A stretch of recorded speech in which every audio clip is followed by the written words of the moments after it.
evening, good morning, good afternoon, no matter where you are. It's morning somewhere. It's morning somewhere. Yeah, but good evening, good evening. We are the Man United agenda. Yeah, Monday, international football. So you have got us, wonderful folk, to fill the void during this 2 week period. And obviously, we had a game on the weekend. Myself, Yaba, Colin, we did our review after the game. Mr. B, we've not heard from you, and this is becoming a common theme now. This is like the Monday Mr. B review. How are you, kind sir? How are you doing? I'm good. I'm good, man. I just Saturdays, I just can't do nothing on a Saturday. So it was good that you got a couple of things out. I half tuned into the watch along, but I was at my game, so I sent a couple of messages in. But away from home, I called it away from home. We're not that team. At home, I expect us to win the majority of the games, regardless of who we're playing. All right, Man City, yeah, maybe, but the Liverpools, we shouldn't be scared of them. Chelsea, we shouldn't be scared of them at home. Arsenal, we've already played at home. So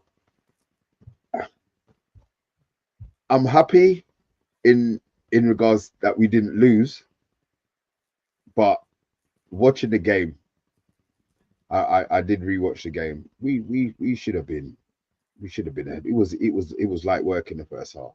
Light work for 65 minutes to be fair, without I know Amrin said that we didn't push on and maybe weren't a little Yeah. bit braver because the game was comfortable. Yeah, Mm. the game was comfortable. The game was comfortable. And the fact that Pigeonhead cried like he'd won the World Cup, and then Delit come and scores I mean, Delit's my guy. You know, I can't. Delit's turning into one of my favorite players at the club. I got at the moment. I've got two players who I love at the club, and that's Mbumo and Delit. Those two are the ones that when I see their name on the team sheet, I'm thinking, okay, we're ready to rock and roll. You Mm. know, there's Ahmad, yeah, there's Cunha, who I thought was going to be my guy. I'll be honest, when we bought Cunha, I'm glad. I'm actually glad now we've got players that I like. But Yep. going back to the result and the performance, we've still got issues. The fact that we were cussing Casemiro, last year, and now he can only play 60 minutes, and as soon as he comes off the pitch, we die. Mm. Do Mm. we keep him on to try and see out the game, and then he doesn't play the next one, and then we've got Agate for 90 minutes? Yeah. I mean, God bless him. He's fallen off a cliff. I mean, the cliff wasn't very high when he came anyway, Oh, but yeah, he's another one who got a very odd yeah, one. Very odd one. he's well and truly fallen off it. So I see progression, I see fight, I see heart, but we need to start putting teams to bed. Mm. Obviously, Sesko has been get. We'll talk about him obviously in a bit. He's been getting his normal cussing, um, and we've got players out there who are getting excuses made for whatever reason. So media bias is there. I think it's something that we're going to have to cope with and be strong against the tide of hatred that seems to be coming our way. But 5 unbeaten, I will take. But we need to start winning. I think we've got our home games. I think we've got 5 of 8 or six Yeah. of eight in our next Yeah. coming up. Coming up. So this is where we need to put our foot down. The home games is with ones where take the 3 points. Whoever we're playing, take the 3 points away from home. I mean, look, if we take a win or a draw, a few draws away from home, but our home form, I think, is what's going to carry us to wherever we want to be carried to this season. Okay. Okay. Okay. But anyway, there's the review from Mr. V. He's got it out of the way. Thank you, kind sir.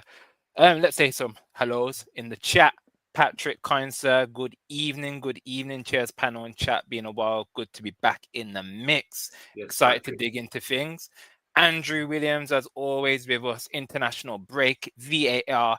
Diego Delo playing on the left. Three things that can F right off. I agree.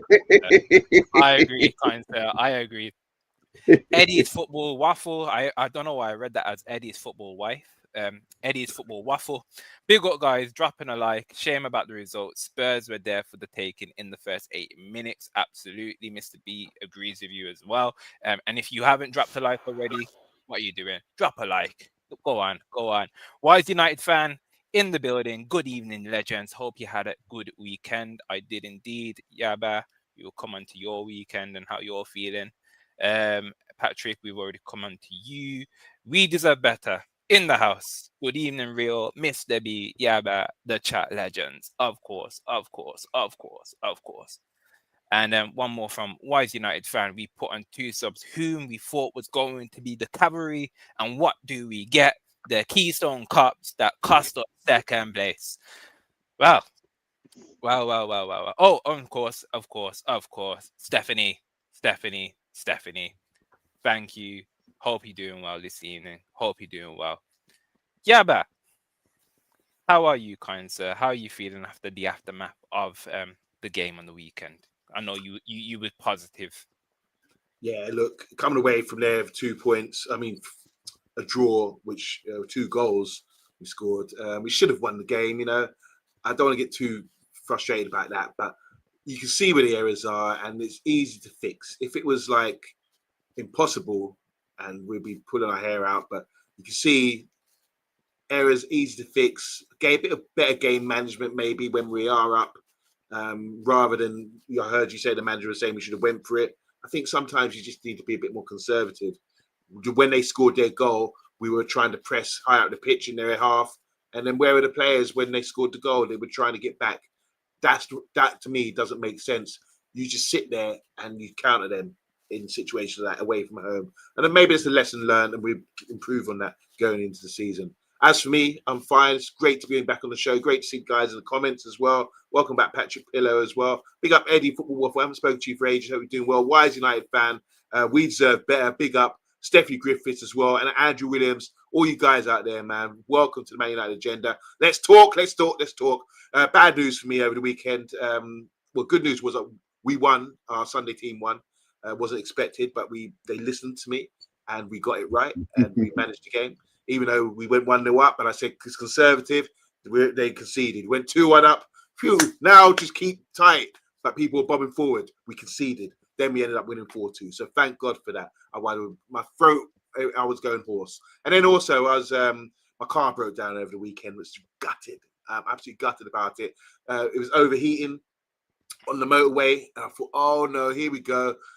Blown gasket and all them kind of thing you're thinking. Managed to get it off the motorway, managed to get it somewhere safe, cool it down, found out the coolant was empty. Thought, cool, that's the problem. Put coolant in and managed to get it home. And then parked it up there. A couple of days later, I've gone back to the car, coolant's empty again. So it's probably a leak or something. Radiator leak. Yeah, radiator leak or coolant leak. Something's wrong with the pipe, but it's just depressing. But I want to say this is what good friends are for. I've got such good friends, and my friends lent me his car so I can get to work this week. So, every cloud has a silver lining, as they say. And if you're good with people, it comes back and you can call in favors. Mr. B, I'm calling in favors for you, and I'm calling in favors for you as well, Rio, because I do so much for you guys. So when the time's right, I expect you to do something for me as well. I'll come and help you push your car off the motorway. push it down the canal. Wow. But wait. Before we go, Rio, enough about us. What's happening, man? How are you? I'm fine. I'm good. I am blessed as always. Again, you know me, when it's international, like the international break, that's when I'm doom and gloom. But obviously, this show it's brilliant. We are Man United. We're full of news. It's been news all day. So obviously, we're talking about blown gaskets. Unfortunately, it's a sad topic for you, Yaba, in terms of the car. But we deserve better. Called it out and said, obviously, car blown gasket like Casemiro and Šeško, and that goes perfectly on to the news. Šeško during the game blew his knee gone. The internal feeling at Manchester United is that Benjamin Šeško's injury is not expected to keep him out for long. So obviously, when the injury happened, he was done. He left us down to 10 men. There's been a lot of fans that have been on his case saying, barring the performance, and he had 2 good opportunities, But there have been a lot of fans saying that he was a coward, this and that, because of the fact that he should have been playing on. He left us with 10 men, which I don't agree with. He would have played on if he could have. He was injured. Ultimately, he had to come off the pitch. So that's not good news. But then obviously this Fabrizio Romano probably caught him at a poor screenshot saving that picture, to be fair with you. But he goes on to say, obviously, my information is that internally at Man United, the feeling is not going to be a super long injury. Rasmus Højlund doesn't have any recall clause in his contract at Napoli. Højlund feels as a Napoli player, not a Manchester United player on loan. Let's see how long it's going to take. The injury for Šeško, Manchester United will try to discuss with Joshua Zirkzee. Yes, people, Joshua Zirkzee still plays for Manchester United. He still is in the dunning colours of Manchester Red.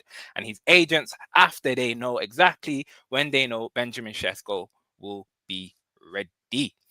So I want to bring it on to, obviously, we've just spoken about Šeško, the injury. It's not looking good. The title is Manchester United out of control, etc. Problem striker. Gentlemen, Mr. B, Šeško, we spoke about his statistics, a week ago today. We was comparing him. We was kind of caveating that he's not been too bad. A week goes by, and a week is very, very, a week can go by very quickly, but it's a long time in football. What are our thoughts with Šeško now?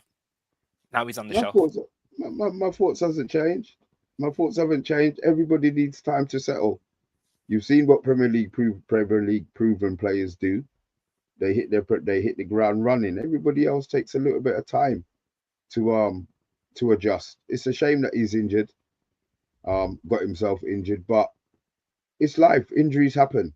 My first thought was, Jesus, it's an ACL, which means that his season's done. But they're talking, what, 7 weeks? All right, it's still inconvenient, but we do have, it might not be the ideal cover, but we've got options in the squad. And guess what? We're only playing one game a week. If we was in Champions League or Europa, then all right, now we're threatened because our players are going to be battered. But guess what? We've got players who need to step up. Does Cunha now move up front?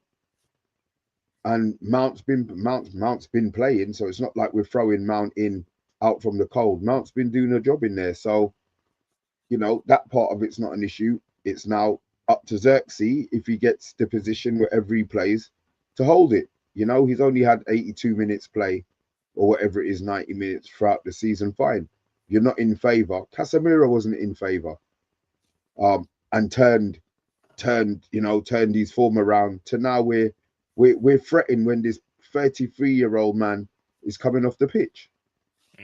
So moving forward, I don't see it being a problem short term. If he comes back and he starts and he's still not scoring, then maybe he needs to hit 10. He needs to hit 10 for the season, regardless of what competition he's in. He can't hit anything less than that. Those are -9 numbers, and I'm really not interested in that. But everybody takes time to settle and show. It's not like our team. The striker had 6 chances a game. When he's missing 5. Hitting 1 on target and scoring 1. We're not that team, so he knows. If he has the 2 chances created, he better take them because the other 2 might not be coming might not be coming soon. We are better. But we're still not that team that, feeds the striker, till he's tired, till he can't even run no more. Did you see the Alan Shearer analysis on Match of the Day? What was his? So he weren't being horrible. He's being critical, he's the all-time Premier League top goal scorer. So if you're going to listen to someone about striking, it's going to be him.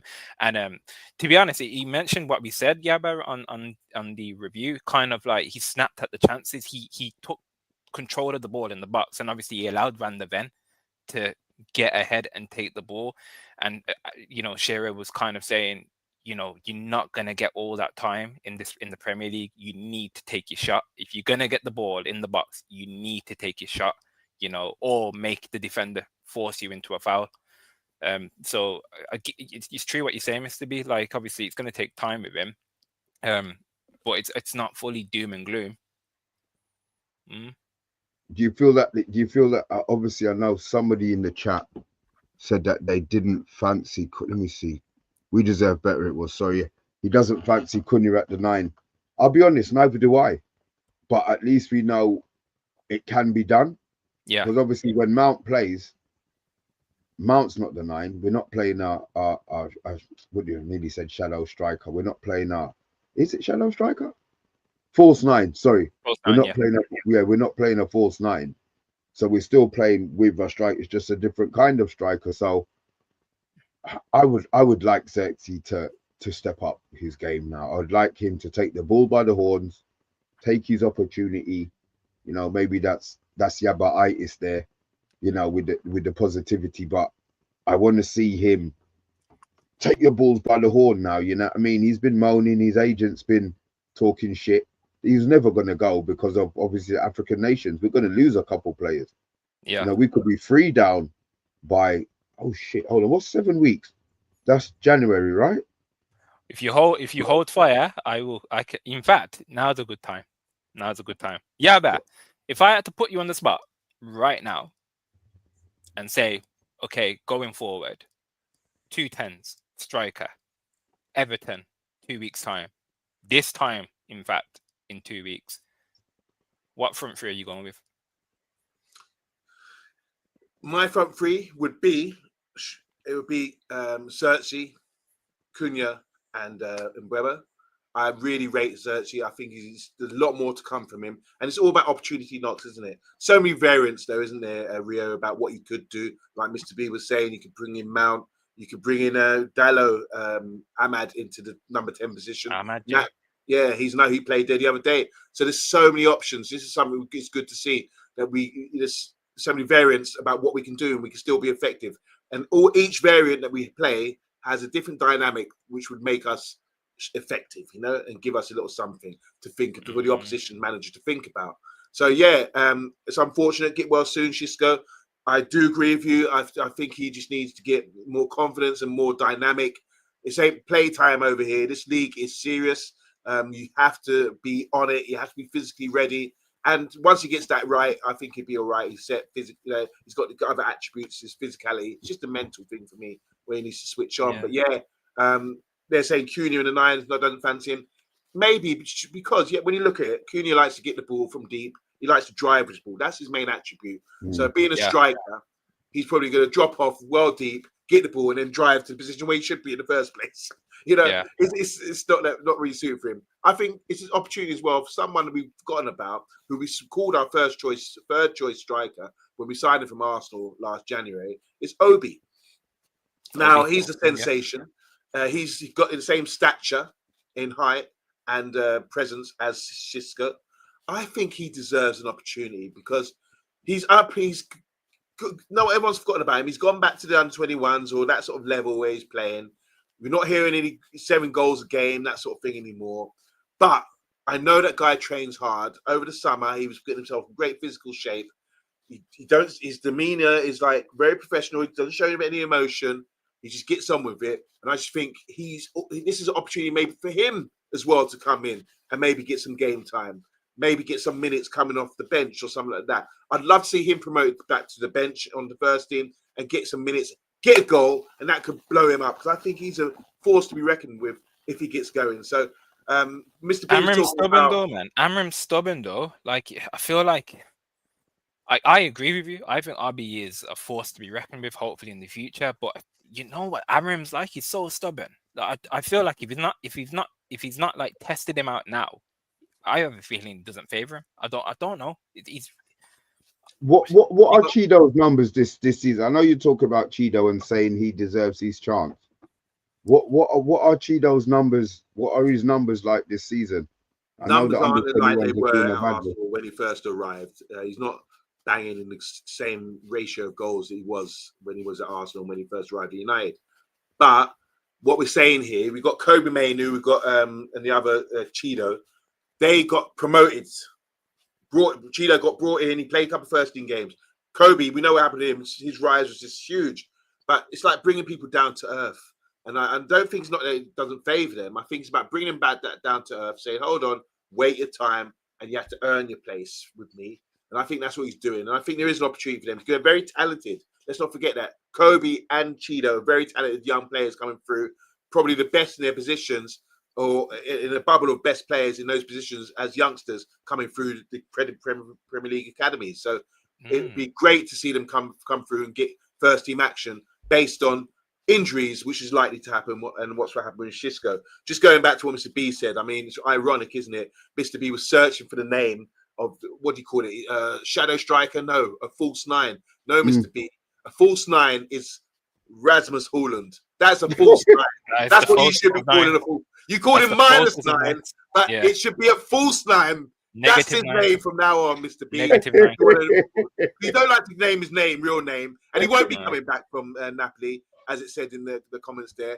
And we don't miss him, to be honest. We've got enough cover, so I'm not even sweating it that there's a talk that he won't come back on loan, or there's no deal for that. But the false nine, who tried to act like a nine, but he's a false guy, is pretending to be a nine, is Rasmus Haaland. Let me get into the chat, because there is a ongoing debate here, and it is the Ahmad debate. So, Andrew Williams, anyone think Ahmad struggled in the 10? Interesting. And then to go after that, directly after that, we deserve better. I don't like Ahmad as right wing back, defensively lacking, cost us Saturday. It's interesting, the Ahmad debate. Obviously, I don't want to talk too much into it. Then Steph, Ahmad ain't a wing back, that's for sure. And that's based off his performance as a 10. It's a weird situation. We are in a conundrum at this moment in time where Amram is going to have to crack down and get a front solid three, because he threw Ahmad into that 10 position. He's not been playing there recently. And Mbeumo's been playing on one side. He moved into the left side. Cunha's been playing as a 10. Then he played him up front. As much as we're kind of nailing down the consistency with the back line, it does help to have a consistent front line as well. And obviously, Mr. B, going on to your point, kind sir, where you mentioned the AFCON. So let's bring everyone's attention to the potential dates. So obviously, apologies for the size of the graphic, but these are the dates in question. So obviously, the 21st of December, that is our game against Villa. And that's the first official game, match day 1 of AFCON, which is when Morocco play Comoros in match day 1 on the 21st of December. And that's going to be Maz. Maz will be gone. So obviously, Maz, Ahmad, and Mbeumo from our team, they're going to be the 3 that go. Obviously, it's been reported that we've kind of begged, pleaded with Cameroon to say, please, can we keep hold of Mbeumo? He's our goal source at this moment in time. He's looking like our best player. Can we keep hold of him for at least the Villa game? And obviously, there's been history of this. We did it with Onana, where we begged. I don't know why we begged to keep Onana for an extra game, but we did. And then obviously he flew out and played literally 24 hours later in AFCON. So obviously this is the breakdown of the games. Ahmad, there's been no talks of him being begged to stay, so he will be going off to play for Ivory Coast. And then Maz as well. There's been no kind of debate to have him stay back and fight for his spot. But obviously, we're missing some key games, especially during the busy period. Obviously, the Boxing Day game, we're going to lose that firepower. Wolves at home, obviously, you'd like to assume would be okay without these 3. Leeds away, big game, obviously. Burnley away, again, you'd like to assume that we'd be okay. And then obviously, if for whatever reason all these 3, or sorry, not all 3, but 2 of them get to the final and 1 get to the 3rd place playoff, Man City, 18th of January at home. So they could be missing that game. So, yeah, bringing it to the forefront now that you've kind of got the view of AFCON, because it's coming. It's on our doorstep pretty much. It will be soon around the corner. We'll be losing these players. And obviously with Xisco being injured for 5 to 6 weeks, so he might be back kind of as things are starting to kick off, as people are about to go. What are our thoughts? How are we feeling? Like, do we feel that our squad depth is okay? Are we okay up front? What's our thoughts, Mr. B? We could always have more. I'm just glad it's a game a week. Obviously, that Christmas period, it won't be a game a week. The Boxing Day game, I just knew that they were going to put us on, but I don't know why. I should have said it out. I knew they were going to put us on Boxing Day. We've been on, whatever games we've had, I'm sure there's only been one that has stayed the same. Everything else has been moved to TV. So yeah, we expected it. I mean, we don't know how bad it's going to be game wise back to back, but they have to be built. We know it's coming. So they have to be putting things in place now. Maybe they cut the training session short or whatever they have to do. But squad wise, I look at everybody else's squad and they're playing 2 games a week and they're coping. All right. Some are coping better than others. This 1 game a week thing, we have to make count, because let's be honest, we never want to be playing 1 game a week again. So while it's there, take advantage. Liverpool took advantage of it. Chelsea took advantage of it. Even down to Forest last season, took advantage of it. So we need to take advantage of it. Get the squad right. So it's up to these players. We say it. They want to leave because they're not having the opportunity to play. Just be patient. You're not leaving now. You're not going to leave. He's not going to let you go, no matter what bids are coming in. So know that you're staying. Get yourself down and get ourselves qualified for some sort of European competition. I mean, Com's got here. We need to buy in January. What are we buying? Are we buying cover for Casemiro, or are they buying an experienced striker for Sesko? I got one for you, Yaba. I know you're a striker. I know you're. Vlahovic, would you take him for 20 million? Who, sorry? Vlahovic from Juve. Is it 20 million? Because is the contract running out at the end of the season? Yes, they want money. They don't want him to go on a free. Okay, I wasn't aware of that, but I've always liked him. I thought he's good, but can he do it in the Premier League? I think he's technically good enough. He's a predator, but I don't know if he's explosive enough to do it in the Premier League. That's the only issue I've got with him. Another left-footed striker from Italy. Another it's the same mode. It's the same mode as well. He's actually, if someone said like put them next to each other and there were silhouettes, like they are the same mode, literally. All right, forget what I just said. Just Men in Black that camera. Yeah, Men in Black that one. We don't need that one. Forget it. Forget that conversation. It was more price. It was more price than the actual player. Oh, Column saying he stinks. Well, before when he was at Fiorentina, he was smashing in goals and he was like setting the world on fire. Everyone was talking about him. But he's gone off the boil. And for him to run down his contract at Juventus suggests to me there's something more to it. There's something not quite right with him. So that's why I'd be a bit wary about buying a signing like that. Even for 20 million, even if it's going to be backup, I don't think that's a good idea. What I do think is a good idea in this situation, because we're talking about AFCON and the games that we have, important games around that period, because we are kind of in the mix. If we go on a run with the next few games, we could be in the mix by Christmas, and that's when you're going to be saying, we need to buy, we need to, invest. But this is where, as a good manager, and I know you were disagreeing with me earlier, Rio, about this, or just not disagreeing, but just give me the lowdown about what a manager's like. We need to utilize the quality that we have in the youth academy. This manager's come to our club, all right, and knows, talks about he knows the history and everything else. He should look. Happen. Yeah, but if he knows the history, he should be looking and knowing that if he brings in some of these youngsters, he will be praised for it. Okay, yeah, it's not going to happen. Hold on. My point is, we are not Real Madrid or any other big clubs where it's too much result. The fans will be on his side if he brings in a youngster. We're like, who's this guy? And he makes him perform. He will sit there or be on his knee like he does in the technical area, like he's bowing down, giving it all that, and hearing people cheer his name like it was the other day. He must be buzzing by that, by the way. I'm thinking, I've won them over. You can win them over with this crisis we're going to have with Mbeumo and Ahmed going. You can win them over by bringing in a youngster, maybe one, maybe two, and bringing him into a well-drilled system and having them look good. We saw what Ten Hag did with Kobe Mainoo. We saw what Van Gaal did with Rashford. It can happen, and you look at the praise I they don't get. think it will.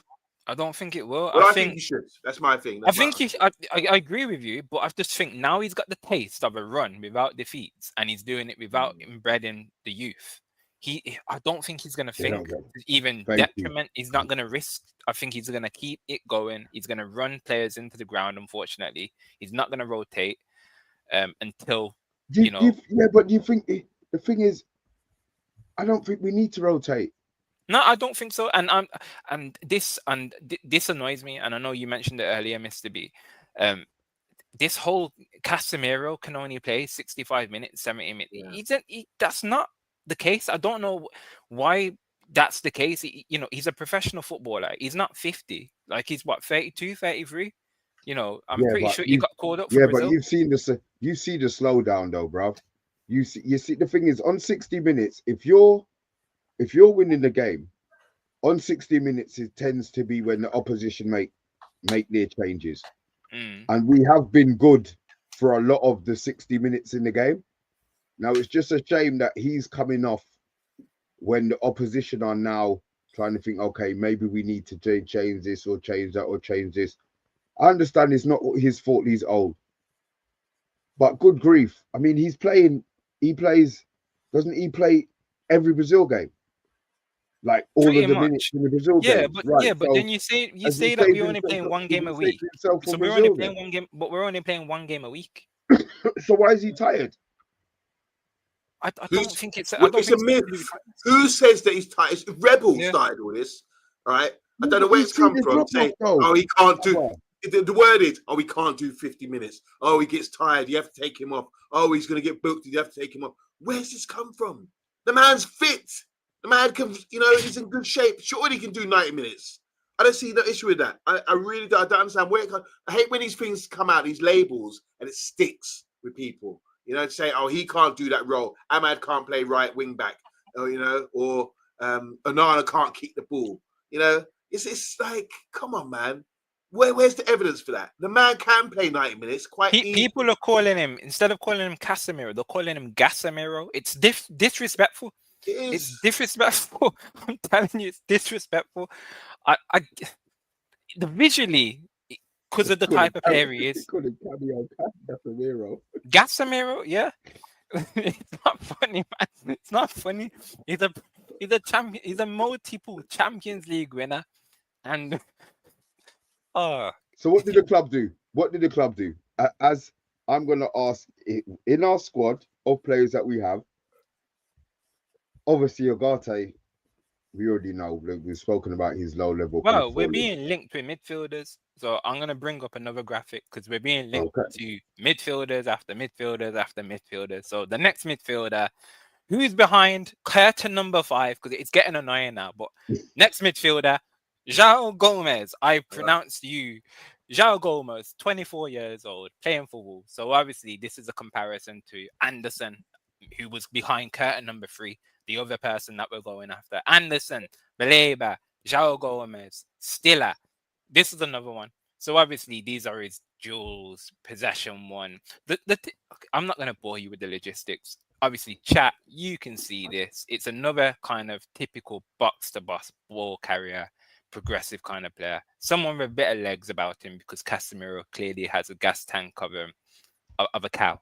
So obviously, with that being said, yeah, João Gomez, another one. And obviously the talk is that Wolves it looks, should I be blunt? They're going to go down. So will they be looking to, let him go in January? This is what the talk is, that we're trying to try and get this chap in January. So we are looking, of course we'll have a look, but whether we'll do any business in the midfield in January is another story. I think we will.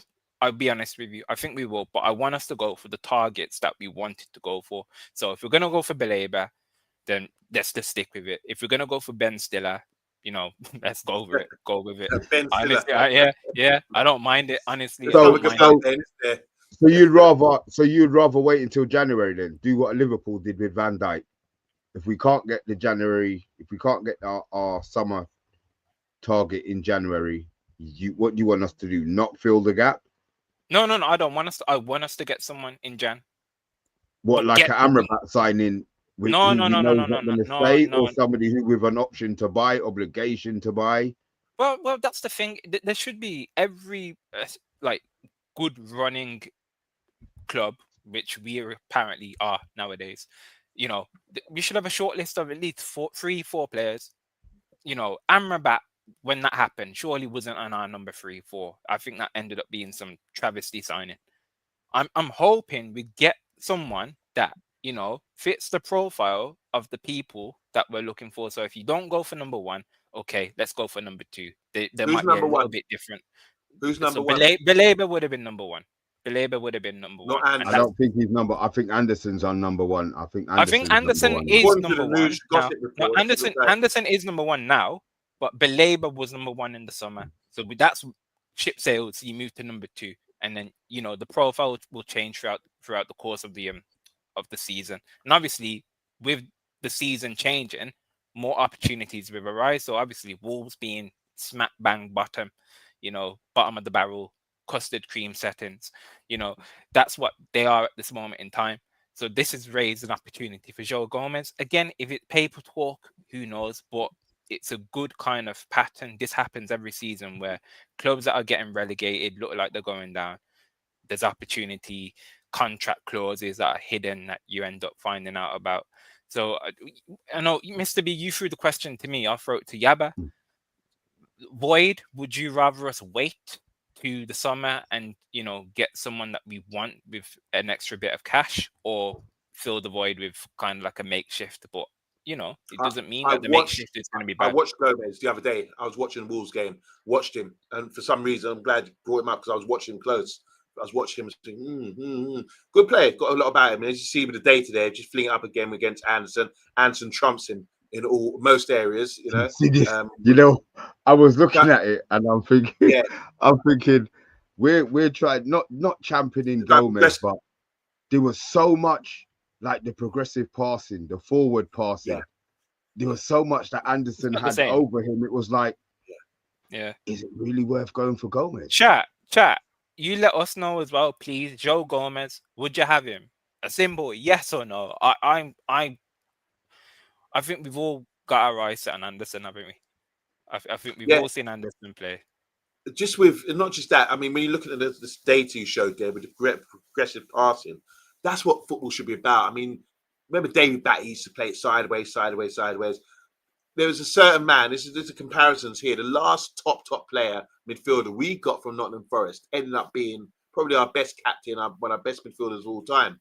And he was progressive with his passing as well. And he would shout at you if you pass backwards or sideways. It's always got to be forwards, that sort of thing. Well, we know who we're on about there. 3.6 million. When they got relegated, mind you, you know, at Nottingham Forest. So, yeah, when you compare it, I do think, I have to admit, I'm really impressed with Elliot Anderson. And I just think there's no point going for second best just because they're available, because that's a waste of money. We don't do business like that anymore. I think we're more inclined now to go for our first or second targets. And for me, it'd be Elliot Anderson in order, with Baleba and maybe Adam Wharton. I hear he might be signing a new contract with Crystal Palace. You know, so it's going to be really, as out there, those three that I've heard on the rumour mill that I fancy. I fancy all three of them, and I think either one of them would be a great signing. But when you throw in other names like the Wolves player, we'd have to take a longer look at him, because I've only watched him properly for one game the other day. And for you to bring him up with that data as well, you're selling him short. Let's have a closer look at him over the next few weeks. Fair enough. Patrick Pillow would be happy with Joe Gomez. Fair enough. Column Gomez 20-30 mil, Anderson 80 plus. See, so and that is the problem. And the banking numbers are coming out. So I'm kind of, I want us to get the target that we want, but I know that we're going to need help in January. You know, and if we go on a run, fingers crossed, in the FA Cup, you know, that might be an extra game a week or whatever. So I want us to get somebody. I want us to Hackney, get man. somebody because I Steph know has, that we Steph need has somebody. mentioned it good. Steph, Hackney from Middlesbrough, he's a top jugador, top player. I think Hackney. I Yeah, wouldn't but give is us he going to for come him. in though? Let's But be honest. and it's no, it's he could, but it's just another name. And this is Yeah, what's but we happening. need a We're first. going We need we're a. going through this we- windmill of like just names we being thrown around everywhere now. Yeah, we need a player who's going to come in and hit the ground running. I mean, what's his name? We deserve better. Just keeps talking about Tonali. Those are the players. I mean, he's not going to leave Newcastle, but Yeah. he's ready to play for us. He'd be ready to play. You know, he walked straight into the team. Hackney, does Hackney really walk straight into the team? I agree with you. I agree with you. You know, But so then yeah, we and need I now. We think don't your need issue is, future. and I think your issue is like the player that you think would walk straight into the team is not going to be available in January. Yeah, And You very this is good the point. problem that we have. And Yeah. this is what I was saying. Do we then go for Amrabat, who loves the club, but we were never going to buy? Are we going to go for a Gomez, who we're probably going to have to buy because they're not going to loan him out? And then are we buying him because he's 20 million or because he's good enough to do a job for 20 to 30 minutes? And then next season, they go in because you know Ugarte is going to be gone anyway. Next season, then do they splash big money on 2 central midfielders? Because as I said, we need 3. Yeah. I don't know. I don't know. I want a Premier League proven player to come in. I don't want no Italian fucker. I don't want nobody from Germany. I would probably take a French one because their league is, you know, they're used to getting their head bust in that league. But I just don't know. I don't know. You know, and the interesting thing about this all is like, what does it take? I mean, if you're like a youth player trying to get into the first team, and what position would be the easiest position to get? Goalkeepers need to be experienced.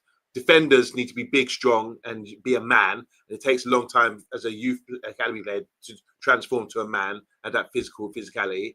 Midfielders, you have to be have a lot of mentality to be playing midfield against these great players in the Premier League. And strikers, maybe wingers would be the ones. You see that guy at Liverpool come through who could probably do a little something because less responsibility. It's all about what you got to do the ball when you got in one-on-one situations, sort of thing. So we've seen in recent years with Zidane, Iqbal, we've seen there's a list I can think of 5 players, young players who have been promising midfielders who just can't get close. Collier, who's the guy, the little short guy that we were talking about last season, who played in a few youth team games. You know, you can name it, all these midfielders who just don't have the grade at the moment to get in. And then you got Fletcher's boys, and then you got Kone.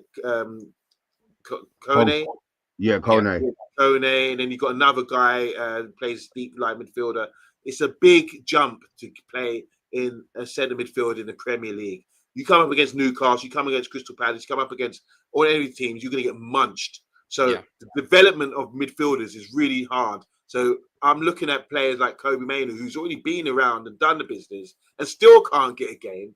That just shows me how difficult it is to pick a midfielder to come in and perform in this league. It's really, really tough. You have to have a lot about you. And I think if you get someone who's going to be ready-made, they probably have to be 25 plus with a bit of experience and know-how. Because that Tonali is a great player, really, really quality player, but he's had a lot of experience and he's just a prodigy, I believe, from Italy. But yeah, it's going to be tough to fill those boots in midfield. Whoever we do get, is, you know, you have to perform week in, week out at this sort of level. When you come up against Chelsea's midfield, Enzo Fernandez and Salcedo, and but we beat them. Yeah, but I'm talking about their midfield. You come up against that. That's tough. It's tough, you know. So it is difficult to pick a player for that position because I think it's the heart, it's the hub of any footballing side. You need to be a really good player. Whether it's, you know, look at the best: Steven Gerrard, Brian Robson, Roy Keane. All these guys had something about them which really had to be able to boss a midfield. So yeah, I need a great player in midfield, world-class player in midfield. And midfielders now are getting recognised in you know, there's been a change in the world of football now. The midfield spot is becoming once again a very important spot. You know, there's more midfielders in the top 10 of the Ballon d'Or rankings, and there's been for the longest of times. You know, your Pedris, your Vitinhas, Rodri winning the Ballon d'Or. Rodri winning the Ballon d'Or, absolutely. So, you know, and we're not necessarily looking for a brute destroyer. You know, someone that's as cute on the ball, knows how to own the ball, keep possession, dictate the play from deep, and then obviously not look like an idiot. And you know, do you think that's what he's looking for in because Casemiro doesn't really dictate. He's not looking for a destroyer. He can. So what is it? What is Amorim actually looking for? Forget about Bruno. We know he's looking for a dictator. He's looking for a dictator that can then carry the ball. So it pains me to say this, but like a Declan Rice. But Casemiro doesn't do that, and Casemiro is key to what we're doing. But Casemiro is as good as he is. He's the lesser of two evils. He's better than Ugarte. When you consider why we bought Casemiro, everyone's like, why are we buying him? But he was a world-class player. And that's my point. There's not many it's very rare, top world-class midfielders. You need them. We thought, let's take a chance, Casemiro. Maybe he's got some beginning for the next 3-4 years. And he has proved from time to time what quality player he is. But it's just like the world-class midfielder is hard to come by, you know, and we're searching high and low for someone. You know, there's still question marks that whether it's Elliot Anderson or Wharton or whatever, or Baleba, if they came in, would they be world-class for us? Would they be the next big thing? It's really difficult to know. I said a few weeks ago, the prices don't lie. You spend 100 million on Rice, you spend 100 million on Salcedo, you're getting a world-class player. If we spend 100 million on a top midfielder, we're getting who's out there, they've got to be world-class. And these players can't just do one thing anymore. You know, Collins just mentioned you need a destroyer next to a playmaker. I have to disagree. You need a destroyer that can play make. That's the difference in today's. Or one who just doesn't waste his bloody passes. Like you know, you're saying a deep line playmaker. Well, that's what Bruno's beside him for. Bruno is the one who they want to be, you know, making the play, if that makes sense. Whereas Casemiro, I would assume it would have been a destroyer and a controller of the football, but Casemiro's not a destroyer. And but most teams don't have a destroyer anymore. If you go through the top 10 teams in world football, you know, you won't be. You'd rarely find me a destroyer. And if you say certain players are destroyers, I'll be able to say to you, no, you're profiling them wrong. So a lot of people will say Caicedo is a destroyer. He's absolutely not a destroyer. He can put in a tackle, but his ability on the ball is incredible. Gravenberch, again, another one, the deepest player in the midfield for Liverpool. He's not a destroyer. He's a ball-playing midfielder that can progress with the ball when he needs to. And then you'll have a McAllister that can drop in from time to time. Or you'll have an inverted wing-back that fills in, because that's the modern day now. But go for it. Who are the Champions League winners? PSG. Look at them. Vitinha is the deepest player in the midfield, and he is, you know, I could push him off the ball, you know, and that's saying something. But he's acute. You have to touch him first. You have to catch him first. Exactly. He's press resistant. That's the key thing. Be press resistant in today's game. I understand what you're saying about destroyer, but the closest player I think to destroyer is Salcedo. He is do you see what he did with the way he pressed and pressed? So he's the closest. He's that. So his running, his power, is unbelievable. His strength is unbelievable, and he's that. But Declan Rice is one of the best players in Europe at the moment, and he's not a destroyer, but he can do a bit of everything. Yeah. So it's about being a complete midfielder. But like I said, if we're going to get that midfield player, none of this Joe Gomez, whatever, with question marks. You're not going to turn him an overnight player. You have to pay the £100 million plus to get value for money. And unless we do that, where are the club going to get £100 million to spend on one player? We're not in Champions League. You have to, if you want a world-class player, as with Salcedo, as with Enzo Fernandez, as with Declan Rice, three midfielders there, they are world-class players and they cost £100 million. And they're going to make the difference. These are difference makers out there. And so you would rather buy world-class No, I And they wouldn't. get I'd that rather work. us be able to scout someone who's going to be world Right, class. going to be right. Really So mean- that's more what I would like. That's I haven't what, seen yeah. that happen. When was the last time you see a signing? Even McAllister, they signed him from Brighton. He's not world class for Liverpool, is he? I don't think he's world class unless someone's going to argue. Yeah, but you don't think No, no, Harry Kane's world class. Your benchmark is No, but very, my very. point is, can you sign? When was the last time you signed a player and he's developed and said, "Oh, he's world class"? Is Beleva? Is that the guy? Is he world class? No, he's not. You know, so you have to be world class. You have to be consistent for a number of years at a top club, at a top level, playing Champions League football. And I think Rice has proven that. And I think Salcedo, for me, has proven it because he's just unique. No one can do what he does. And then I think Enzo Fernandez is also an absolutely brilliant player. People might not think that, but I think he's world class. So and then you look around. Wolves once had Vestino on their books and couldn't get the best out of him. So for me, a world class player is not about you need a destroyer these days. Football's changed. Rodri was Ballon d'Or winner. He's not a destroyer, but he's able to get in and around. No one tackles that much anymore. He was able to close down space, dictate the play in a good team, and really impose himself on the game and dominate games. And that's what he does. And everybody agrees that he's a top player for the influence that he has. And that's what he needs. Pedri, the same. You mentioned Pedri earlier. I've heard Marcus Rashford talking, oh my God, this Pedri is unbelievable. Talking about him so highly. So these players are in their own bubble. We need to get one of those players to transform into a title winning side. See, Patrick's hit the nail on the head. Homeland and Morata, obviously, that was the partnership that Amorim profiled at Sporting. They're not destroyers. They are ball players. They are ball players and ball carriers. You're coming away. You don't get that anymore. And if you do them end up playing with a player that you want them to destroy and be that in the midfield, then you profile your wing backs differently. We won't have that. We definitely won't have that. And obviously Hydro in the building. Hello, kind sir. In the modern game, you're not allowed to be a destroyer anymore. Flicker players, yeah, and they're rolling around on the floor. Okay, I weren't anticipating that comment. I weren't anticipating that. It's true. It's true. It is true. But yeah. But yeah, okay. So, gentlemen, we've come away from this having a topical debate about destroyers.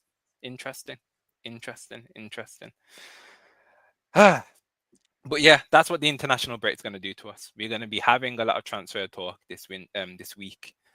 So hopefully it will keep the juices flowing.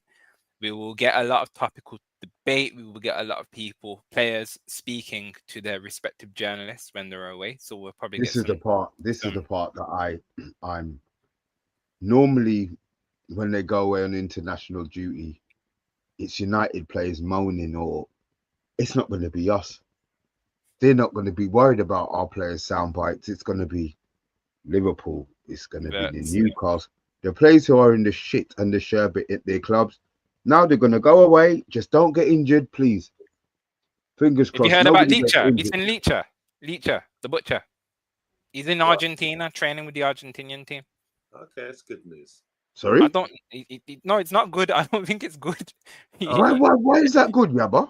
Sorry, why is he's that on the good? way back? He's actually getting, development. Getting his development. Okay, so he's going to jump on a plane to fly all of that way. He's not going to play no games. Do you think he's sitting in economy? To get kicked up by his brethren in training? He's sitting in economy seats like us. Yeah, I understand he's got the space. I get it. Yeah. But why is he flying all the way to Argentina to get kicked? He could do that here. He's not. I'm sure he's going just to be around the team, not to play. I don't think. How does that benefit us? It benefits us because you've got to have a slow development. Get it back. No worries, Licha. Go to Argentina. Get your, be around your countrymen. Go and see your family. So man, you're a good manager. When you word it like that, man. When you word it like that, family. Go chill out. You've had a long development. Go back. Go to Argentina with the squad. Well, you don't think during his rehabilitation he's been in Argentina? Good point. Yeah. You think he ain't stuck in Manchester all this time? He don't need to go. All right. You know what I mean? Luke Shaw. Come back, Licha. Come back. Technically the same thing. He went, all right, Luke differently. Luke Shaw went and played. What if Licha flies all that way and comes back injured? He's got Ramiro in training, You think them man they're going to be holding back on Licha because he's been out for 2 weeks? What's the first thing they're going to want to test his bloody knee? Nah, man, stay here. You're joking. Let's Fair pray enough, for fair enough. Leacher. Let's pray for Leacher. Pray for a safe return. Just Don't quickly, put stress. I want to ask you two, considering because we've got a lot of like topics to talk about. World class, because I've mentioned world class, and I named some players, and I was confident that they're world class players, even though in the past I don't put them upon par like that, you know. But who, name me, like seriously, with your estimation, in the whole Premier League right now, name me 5 world class players. Oh, Holland. we could do this on another show. This could be a whole show debate. Caicedo. He's world class. Okay. Yeah. Wait, do you agree? Oh, Is this your opinion? okay. Yeah, Haaland's world class. Caicedo's world class. Am I allowed to say De Ligt's world class? No. No. Not especially when Tell does No. that spin-a-rooney on him. Is this a curveball? No. Saka? All right. Saka? I mentioned Rice. Saka? I don't think Saka's world class. Yeah. I don't think Saka's world What class. about goalkeepers? Any world-class goalkeepers in our league? No. Liverpool one. Donnarumma? All right. So, Donnarumma okay. and the Liverpool one. Okay. So there's not many Liverpool. world-class players. It depends how you define it, but you know, it's changed. The best way I like to do it is if you can think of the best team in the world, and then can a player from a different team out position get in there, into that best team in the world. So Right. PSG That's a right good way. now, That's a good. you know, way. does Saka get in the PSG team? No. Yeah. So then that's it. You don't define him as world class. Does Caicedo get in the PSG team? I think so. Yeah, I think he does. so. And then you move Vitinha, so you keep Vitinha in, and you'd find a way. Like Yeah. Fabian Ruiz would come out, and Neres would, probably. It's a good question. I do love questions like that. And here we go, Caicedo and Haaland. So I think we're only going with. So Salah's not Haaland world thinks class on it. all of a sudden. No, he was. Van Dijk's not world class. No, he was, but now he's not, bruv. Van Dijk is. I think Van Dijk is. Salah's done. Salah was world class. He's not world class no more. Yeah. He's finished. He can't even run forwards, bro. Steph says moon class. That's count. That's me. And then obviously, Virgil Van Booty, which is the talk of the town, or Van Disney, as he's being called as well. Virgil or Aura. Aura. He defends with his aura nowadays, doesn't he? Gentlemen. We need to hit an hour, and we've been talking all things Man United. Rasmus, Joe Gomez, and a broken knee Shesko. It's been interesting. It's been an interesting one. Again, I think we'll have more to talk about this week. Show tomorrow, I think most likely. Coliseum Wednesday, people in the chat. Obviously, Rebels Coliseum. So that will be an interesting one. We will have more topical debates. Obviously, heated discussion on the Wednesday show for sure. When it comes to, do we get heated? We say heated. We don't really get heated, do we? We get heated when Yaba doesn't stick to the time. And I've not been on the show yet. So I've not been on the Coliseum yet. You have. Patrick was on. I've not been on it. So it is my time. I'm due. I fucked up. Oh, that was it. Oh, you done the 1 to 11. That's what I was thinking. No, because you did do something regarding time. So you done the 1 to 11 that time, didn't you? Where you picked your 1 to 11 reasons why. Oh yeah, sorry. Yeah. So that was a good practice session for me to do it. But yeah. Gentlemen, Mr. B, Yaba, any final thoughts before we depart into the glamorous night of coldness? Don't know why I worded it like that. But yeah. Yeah, just want to say big up to everyone. Make sure you tune in all week. If anyone wants to come on the show, I'd love for one of you guys to come on. We always talk to you in the chat. Come on, join us on the Man United agenda and have some fun here. You know, we'd love to interact with you guys face to face, as they say. So yeah, make sure you jump on, and if you want to join us, message us and get yourselves on the show, especially during the midweek thing. Stuart Marshall's going to be coming on. Everyone knows Stuart Marshall in the comments. He's coming on this week. I'm going to give him a shout. and we've also got Patrick Pillow. Hopefully he'll be available to come on very soon again. And what about We Deserve Better? Stop hiding. I see He ain't never coming on, bro. He don't come on, man. He ain't never coming on.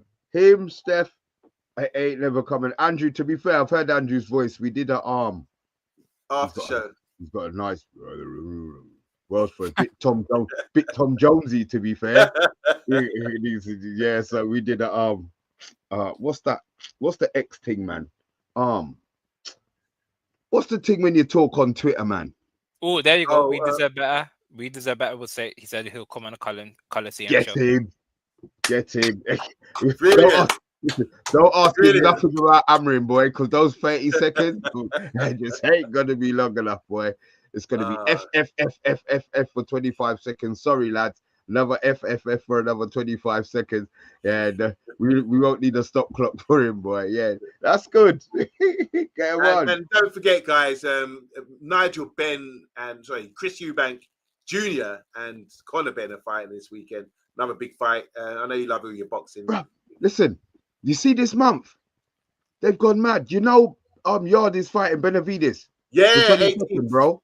Oh, 22nd, yeah. Oh. That's gonna be a fight. Oh, yeah. There you go. Let's talk about that later in the week, guys. Come on, Mr. B. Final thoughts, kind sir. It's good to be alive, man. It's good to be alive. That's my final thought. Chat. We've been the Man United Agenda. Appreciate you kindly. If you smash that like one more time, be much appreciated. Help support the channel massively. But you all being here in the chat, that's enough support for us as well. But yeah, thank you as always, and we will see you throughout the week. Good night. Good night.